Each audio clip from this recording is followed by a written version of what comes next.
Pria itu terkejut saat menemukan wanita yang selama ini tak pernah membiarkannya menyentuh. Ternyata setiap malam memeluk foto mantan pacarnya dengan penuh perasaan. Bahkan setiap kali istrinya dinas keluar kota, selalu menyisakan kenangan manis dengan sang mantan.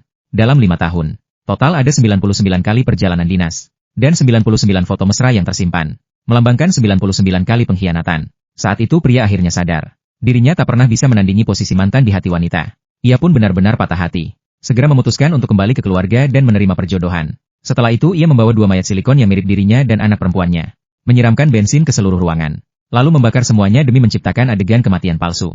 Hanya untuk membalas dendam pada wanita lewat kematian. Namun saat itu wanita sama sekali tak tahu.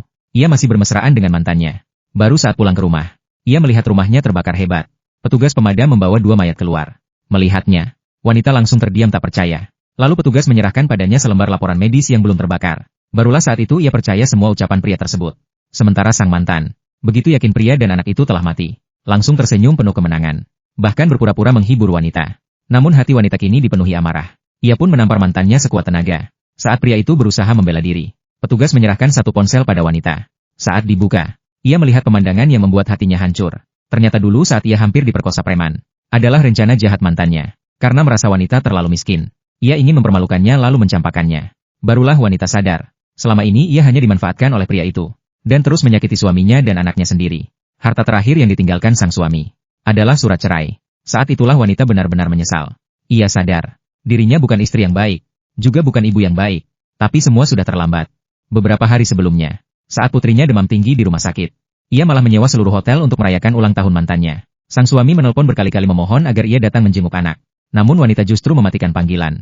Tak tahan lagi, pria itu pun datang ke hotel. Saat tiba, ia melihat wanita dan mantannya sedang bersulang. Ia pun marah dan langsung membalik meja. Kemudian menegur wanita karena mengabaikan anak yang sedang sakit. Tapi wanita tak percaya. Ia bilang anak mereka kemarin masih bermain di taman kanak-kanak. Tak mungkin sakit. Mantannya malah menyindir kalau pria itu sengaja mengarang cerita demi membuat wanita gagal merayakan ulang tahun dengannya. Tak tahan lagi, pria itu langsung memukul pria tersebut. Tapi malah didorong wanita ke dalam kolam. Melihat pria itu kesulitan berenang, wanita hanya pergi bersama mantannya tanpa peduli. Ia lupa kalau kaki pria itu cacat karena dirinya juga. Beruntung, pria itu diselamatkan satpam, tapi koma selama 2 hari. Sementara ia dan anaknya dirawat di rumah sakit. Wanita malah menjaga mantannya di rumah sakit. Melihat istrinya begitu kejam, putrinya pun sangat kecewa. Saat itu pula, sang mantan malah dengan sombong mengirim pesan, mengatakan wanita telah memberinya mobil Porsche dan uang saku $2 juta.